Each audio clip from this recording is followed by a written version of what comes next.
Hey guys, now you can follow me on Facebook. Just go to facebook.com/UltraMaximusReviews. Holy sh**. Listen, buddy, just don't say anything. Not a word. Hobby-tabby. So which cable are you, Comcast or Uvus? Dumbass.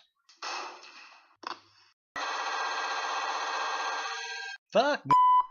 You suck. What in the...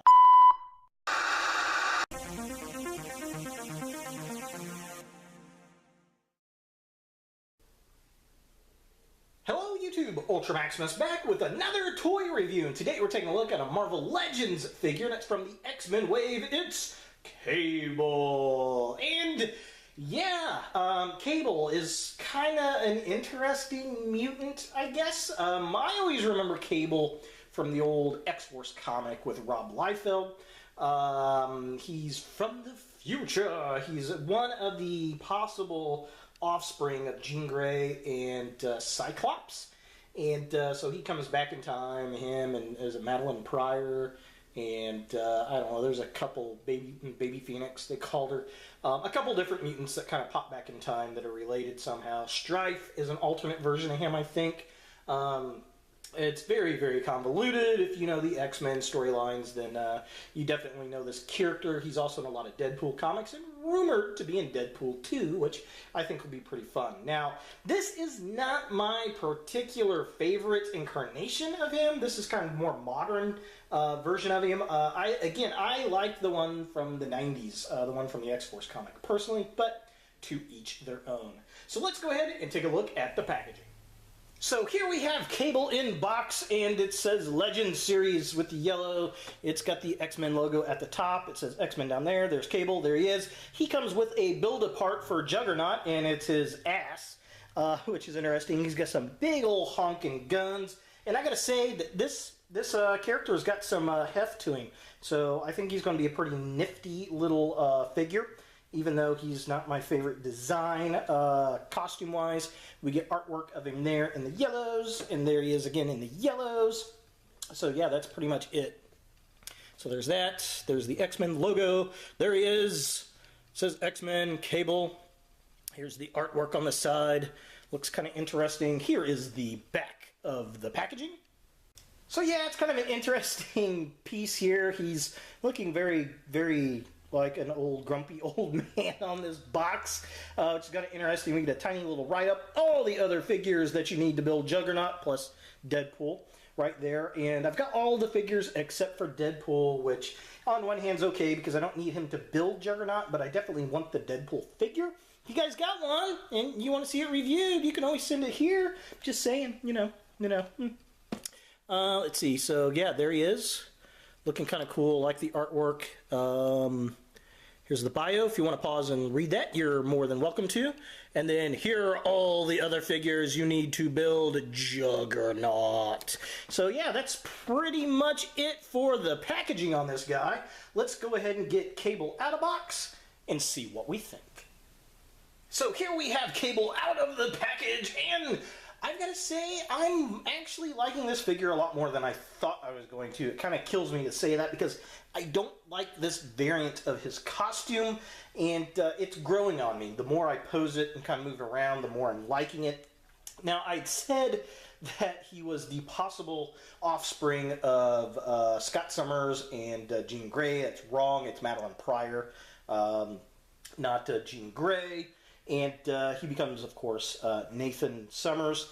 And, you know, he goes to the future, grows up, becomes this super badass. He's got mutant powers. He's got a telepathy and a type of telekinesis, I believe. Correct me if I'm wrong.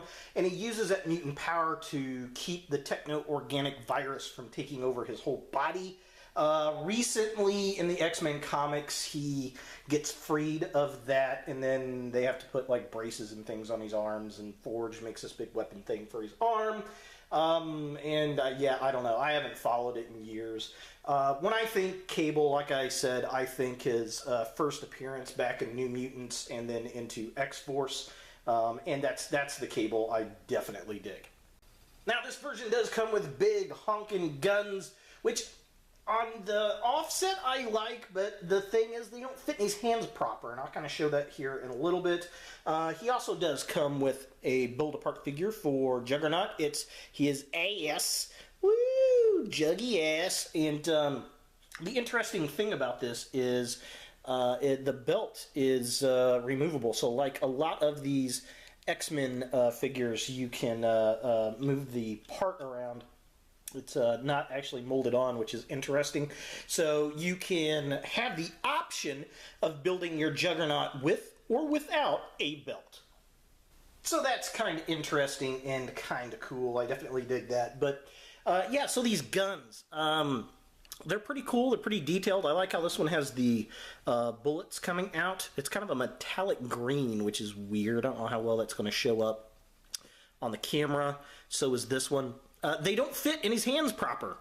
Look at that. He can hold the handle a little bit, but he can't get his fingers up in the triggers, and it's just really, really strange. I don't know. I don't know if these weapons went to a different figure or they were meant for a different figure. If you know where these come from, definitely leave me a comment down below, because I have no clue. Alright, so as far as articulation goes on this guy, I'm going to take the guns out of his hands. And one thing I want to show before I go into that real fast. So this one has the removable bullets. So if you want to, you can take those out or leave them in. It doesn't really look like it would fire those kind of rounds. This looks more like some kind of laser blaster. So if you wanted to, you can take them out. If you really wanted to, didn't want to lose these, I suppose you put some super glue up in there so you did not lose those. So yeah, be warned, they could get lost pretty easy. Alright, so looking at this articulation, like I said, he is on a ball joint up here, which is pretty nice. He can look up a pretty decent amount.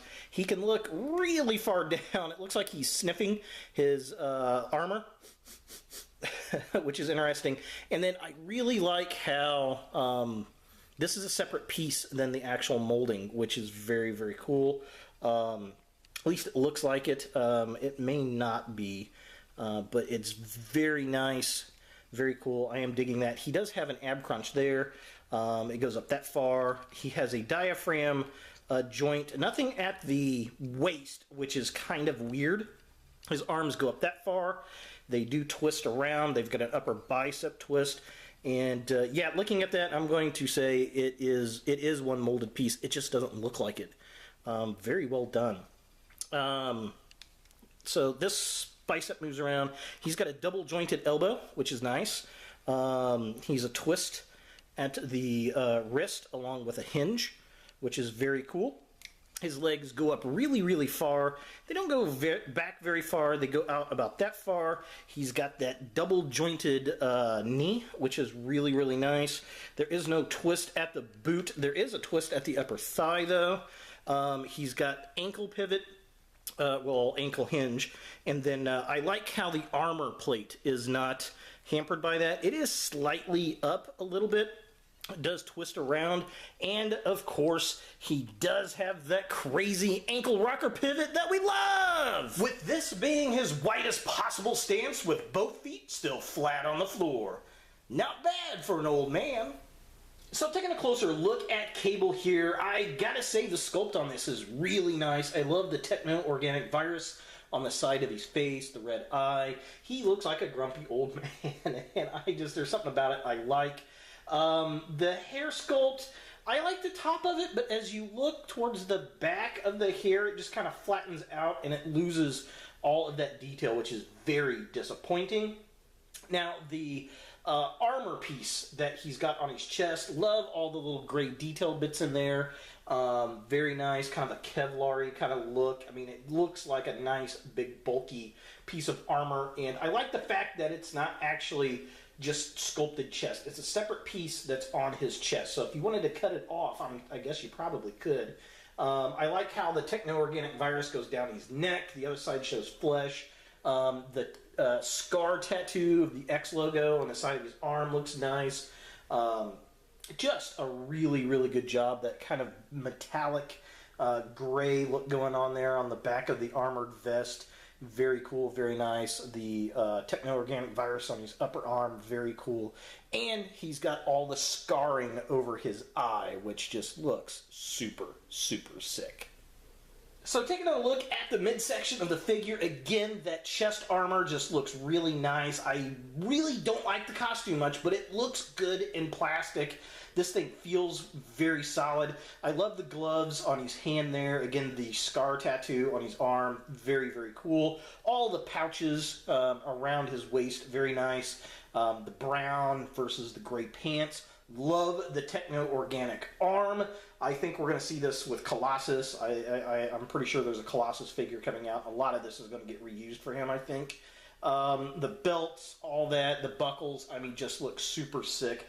Now, the guns are cool looking, and they are humongous. I like the, the bullets coming out of the one, but it just, I don't know, they don't feel like Cable guns. They just, and they don't fit right in his hands, and that's a bit of a disappointment to me. And finally, taking a look at the legs on the figure, again, the detail, very nice. I like the big brown boots. They look like shit kickers. The detail on the pants, I really like. I like the gray on the pants. I think that looks good. The brown pouches on the upper leg there, very nice. And then he's got the matching kind of light brown khaki armor bits on the front of the legs and the knees there, which match the upper chest armor. And, I mean, overall, it's a pretty decent looking figure. For comparison, here we have Cable with his wave mates Wolverine and Jean Grey, kind of his mommy.